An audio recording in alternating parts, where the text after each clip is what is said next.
What's going on, everybody? It's your guy Realistic, and I'm doing another tutorial for SoundOracle.net. And this tutorial right here, I'm going to be going over some easy tips to make your arrangements for your beats more interesting and better. It's something that I've been asked about over the years, and so it's finally here. I've been waiting because I wanted to make sure that I could make this one really special, so I hope that I got that here for you today. I'm going to be doing this in Pro Tools because I'm an engineer and that's what I know how to use, but this will work in any DAW, so don't worry about that. And it'll probably actually work better in the DAW that you're using if you're using Logic, Reason, Fruity Loops, Ableton. So just follow along, and like I said, these will work in any DAW. Normally with my tutorials, what I do is I like to give a little preview of what I'm doing in case you're trying to get in and get out with the information and not have to listen to all the details. Unfortunately, with how this is set up, with going through the different arrangement ideas, I can't actually do that for this one, but when I come back for the next tutorial, I'll bring that back, so no worries, just bear with me on this one. All right, so let's dive in here. I got this beat real quick that I made. I made this with a loop from Oracle and I's new loop pack called Torch the Globe, so if you like that, in the description below, we got a link for that, so feel free to cop that if you're feeling it. And so what I'm doing is I'm just going through some different ideas for arrangement that you can do, things to make it more exciting and stuff like that. So what I'm doing on this particular one, I may not actually keep this as the official arrangement for this beat, but because I'm kind of going and just showing you in different sections some different areas that you can do. All right, so let's dive into the first thing here. What I'm doing is I'm starting out with the intro here, and so on this particular one, you're gonna hear this sounds kind of like a top 40 kind of record, so keep that in mind too, like the vibe that you're going for. If you got more of an ambient track or a darker track, you may do your arrangements a little different. On this one, since it's a top 40 record, what I wanted to do was I wanted to start it out with a lot of elements that we're going to hear in the chorus, because the chorus on a lot of top 40 records is the part that's really exciting and it's memorable, so I wanted to start out with that just to hit people right away. And so what I did was I just started out with that. There's no drums or anything, and then you'll notice I got some drums coming in about halfway through the intro, so let's check that out.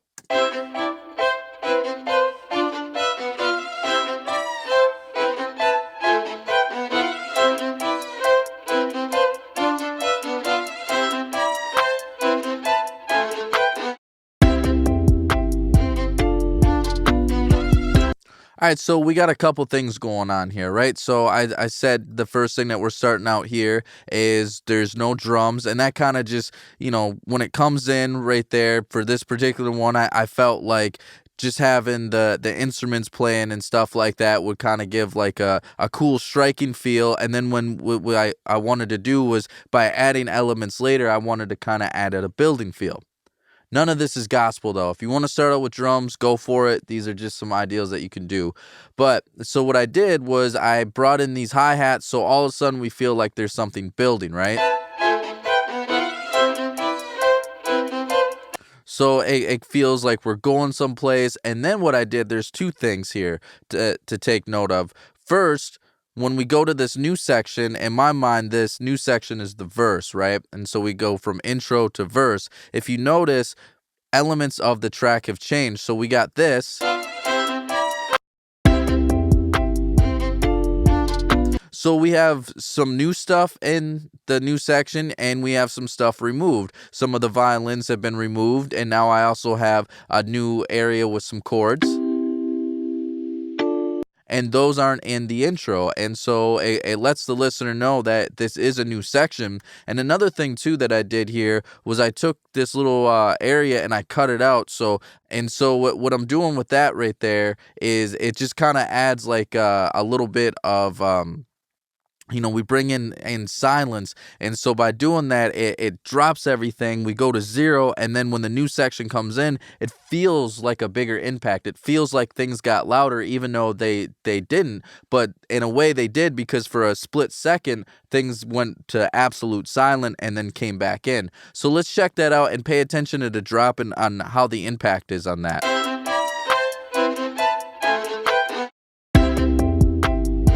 All right, and then what I'll do is I'll take the drop out here and then check out how the impact is different.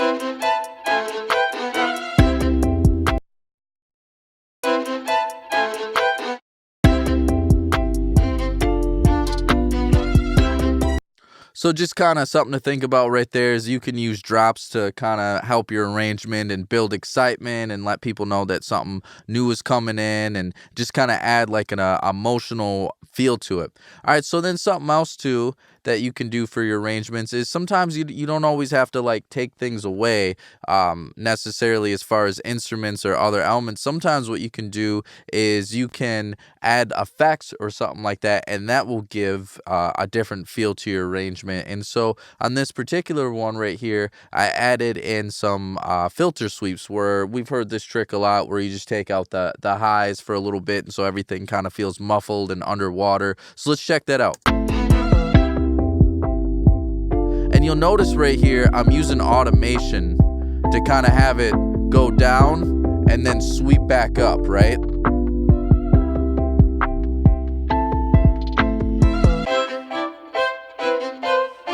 And so I really just threw that in there to show you different arrangement ideals.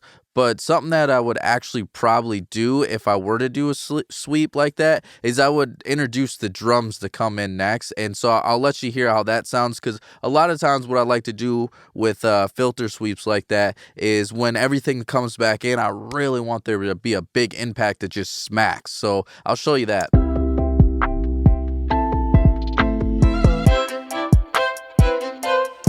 Just feels better on the ears when we got something like that. And I got two different things I'm going with filter sweeps, just to show you two different options. One is I'm reducing the sample rate. That's what Drake's engineer and producer does, 40. And then the other one is more common, but I'm just doing a filter sweep with the EQ where I'm taking out the highs. So just two different options there. All right, so then something else here that we got here is when we go into a different section, like let's say the chorus here, is we're going to take some elements away, and this particular trick is really popular on a lot of Travis Scott songs. So as soon as I tell you that, you're gonna be like, oh yeah, Travis Scott does that all the time. And so we're going from the verse to the chorus, and so what I'm doing for the chorus is when the chorus hits, I'm dropping all the drums and I'm also dropping the bass.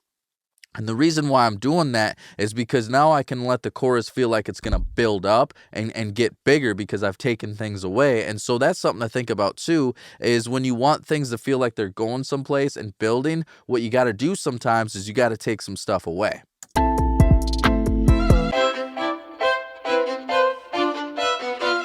So right, we got some things taken away, and now I'm going to introduce something. Just kick and clap.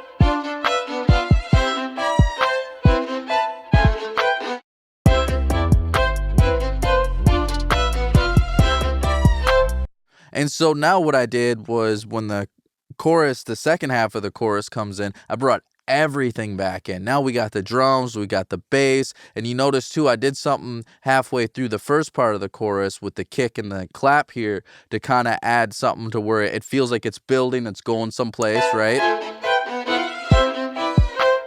And then when we bring in the hi-hat and the bass, everything feels like it's just coming in, and now we're cruising. There's more bounce to it. There's more rhythm to it. And then another thing I did, and it was I brought in another drop right here. And so I'm going to play it without the drop, and then I'll play it with the drop so you can kind of hear where I'm going with this. But it kind of helps, you know, where you kind of build, take it away, and then bring it all in. So here's without the drop.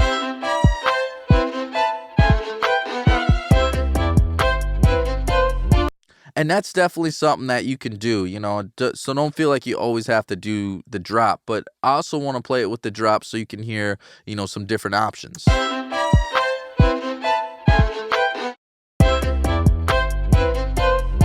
Again, it's just something that it kind of makes it more exciting. It kind of also, you know, influences what the artist may do, because if there's that little drop and then comes back in, artists might actually come in with a little bit more energy, because the beat now feels like it's coming in with more energy, because we went from absolute silence for the smallest fraction of a second and then brought everything back. So it's just a cool little way to kind of add in things to spice up. All right, so another option that you can do for arrangements is when you're introducing a new section, like let's say we're going from the chorus to the verse, is kind of drop a couple elements. Like for instance, on what I'm doing here is, once again, I'm dropping the drums and the bass, but only for like a little bit. Like you can see right here, I'm only only doing this for 2 measures. The song is it's a trap song, so it's actually in halftime. So in reality, I'm really only cutting this for 1 measure. So listen kind of how that feels, and then I'm gonna bring everything in. So it's just a quick little taking out and then bring it in. Because sometimes when you take elements out, you don't have to take them out for long periods of time. You could take them out for a measure, a half measure, even a quarter note sometimes.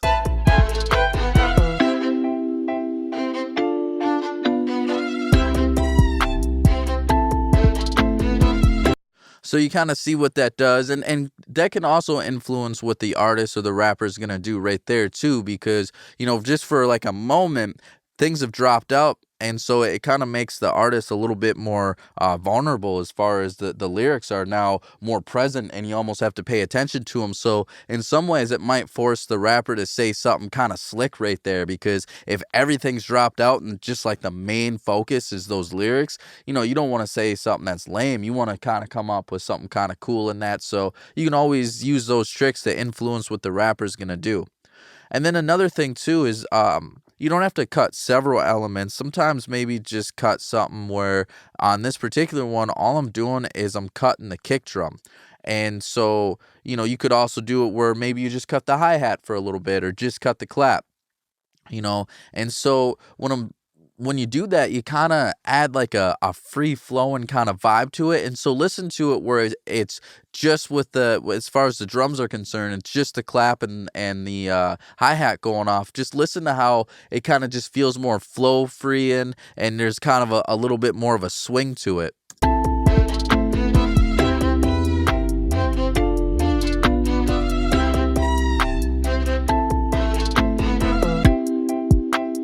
And so what that can do sometimes is that can kind of give the artist a little bit more freedom as far as flow and stuff like that, because now you've kind of added more of like a free swing to it. So something to consider, just cutting little elements of one thing in the drums, sometimes kick, sometimes just a clap. And it doesn't have to be for long periods of time. On this one, I only got it for 4 measures, or really 2 measures because we're in cut time. So something to think about. And then too, another thing while we're talking about cutting elements is use the bass really to your advantage as far as cutting that out, and really for 2 big reasons that I can think of right away. One, when we think about bass, a lot of times bass is something that we feel it more than we hear it a lot of times. So when you remove the bass, you're changing the feel, and it feels a little bit different. Even if you can't hear it, you feel that something's different. So you really are actually changing the feel of the record when you cut the bass.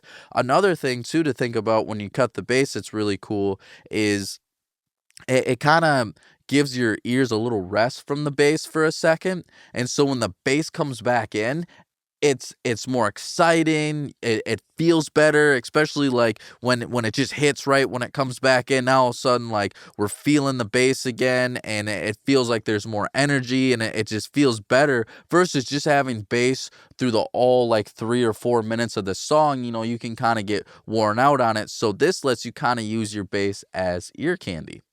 All right, so then the next thing too is if you cut something, sometimes you might want to use automation to kind of fade things back in instead of just having them just drop right away back in. We can use automation. So what I did was I cut the bass, and now I'm going to have it fade back in.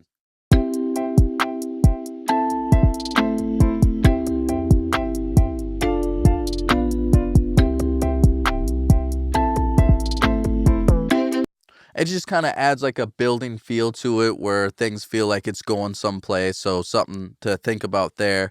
All right, so then the next tip here that I got is we're going to drop some elements of the track so we can focus on a background noise that maybe that we wouldn't really pay attention to. And as beat makers and producers, a lot of times we're adding like cool little elements that we wish that people would hear more. And a lot of times, unless you're really into production, you don't appreciate those things. Well, what you can do is you can cut some elements just for a little bit and make that background noise a little bit more of a focal point.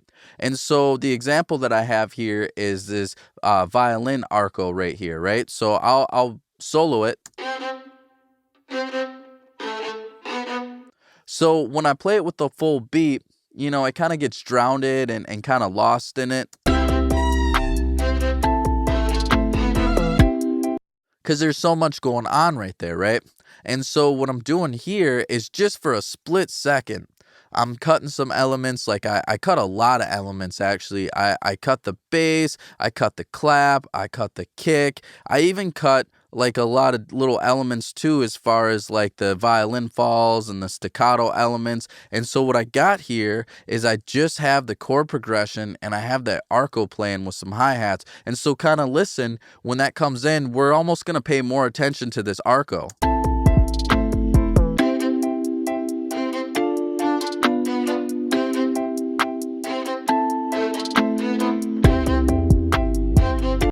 Just kind of adds to the feel, kind of adds a little bit of ear candy, something to kind of pay attention to, and also just lets you appreciate something that's really subtle like that we normally didn't. And another thing too that, that I'm thinking about too, that I'm conscious about is, you notice I took away a lot of the rhythm and a lot of the movement of it, but I kept the chords in here, right? While I was playing that. And that way, even though we took out the movement and the rhythm, we're still keeping a lot of the harmonic structure inside of this beat while we're emphasizing this element that we want people to enjoy.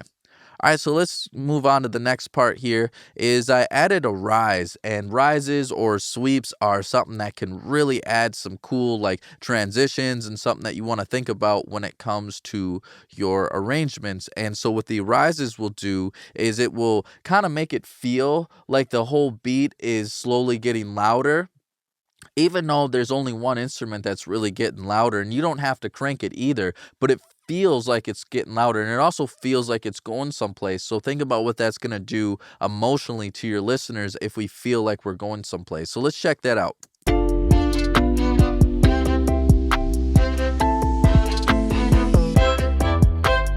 And a lot of times, you don't want to just throw in a rise or a sweep just randomly somewhere in the middle of the verse or something like that. I mean, you could do that, but, kind of think about using a strategy when you're using that. And this particular one, I'm using it to transition from the verse to the chorus. You could use it to transition from the chorus to the verse or go into a bridge or something like that. But think about the strategy to it. All right. No, another thing too is you could add a drop right before the rise is about to end. And so what that does is it kind of builds, takes it all away, and then it comes back in. So once again, everything feels louder. So let's go ahead and check out what that would sound like here. All right, so we're going to kind of add this sweep in, and then we're going to drop everything out. Builds, goes away, and comes back in. Right, so we went up, we went all the way down, and then we just kind of came back in, and everything kind of felt more exciting. So let's listen to both options back to back and just kind of notice what the feel is here of what the difference is.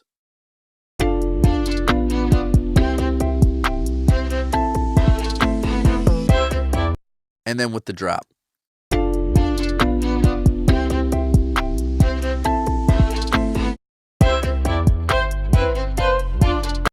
Kind of adds a little bit more exciting to it, and also kind of really lets the listener know, we're in a new section. So just cool little trick to use. All right, so what I'm going to end this with is the outro. And so what I got here is, again, this is like a top 40 type vibe to it. And so you can end the intro any way that you want, but something that you want to think about is maybe you could introduce like a new instrument, like you could introduce like a solo on like a guitar or some type of like instrumental solo. You think about like Kanye West's track 2 Words. At the end, we got this big choir build up, and then we end it with this really cool violin solo. So that's something to think about. And another thing that you can do is just something just really simple, as far as take like the lead melody and just kind of have that play, so that way that becomes the focal point again. And so what I did on this intro was I removed everything. I don't have chords, I don't have bass, I don't have drums. So the only thing that I really got going on here is this violin lead all by itself, and it kind of lets you enjoy it a little bit. And then what I'm going to do is I'm going to fade it out, so then it slowly goes to silence.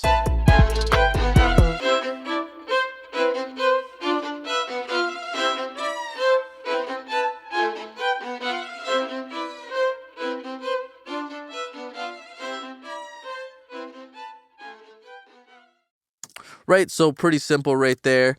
On this particular one, this isn't something that I probably am not going to keep this particular arrangement, just because I wanted to show you several different arrangement possibilities. So I was trying to cram all that into one track here, but it just gives you a lot of options. And you don't have to like stick with this order. Maybe instead of the rise being here, you put the rise there, or maybe instead of the drop being on this part, you got the drop on this part. Maybe instead of cutting the kick, you cut the clap, or stuff like that. Maybe instead of adding this, you add that instead. But these just kind of give you some brand new tools for your toolbox to kind of use and figure out where you want to go with that. And hopefully this helps. So I'm hoping that you got a lot out of this tutorial today. Hopefully there's some information that was useful. If you're getting a lot out of this, but you want to see more, please feel free to comment below. Let us know what kind of tutorials that you want to see in the future, and Oracle and I can definitely make that happen. We're always trying to find the content that you want to see. If you're liking what you're hearing from me, you can find me everywhere on social media at Realistic Productions. You can find me at the web, realisticproductions.net. You can find my man SoundOracle everywhere at SoundOracle. And if you're looking for the best 808s, the best kicks, the best snares with the craziest loops and samples you can find on the internet right now, go to SoundOracle.net. All right, till next time.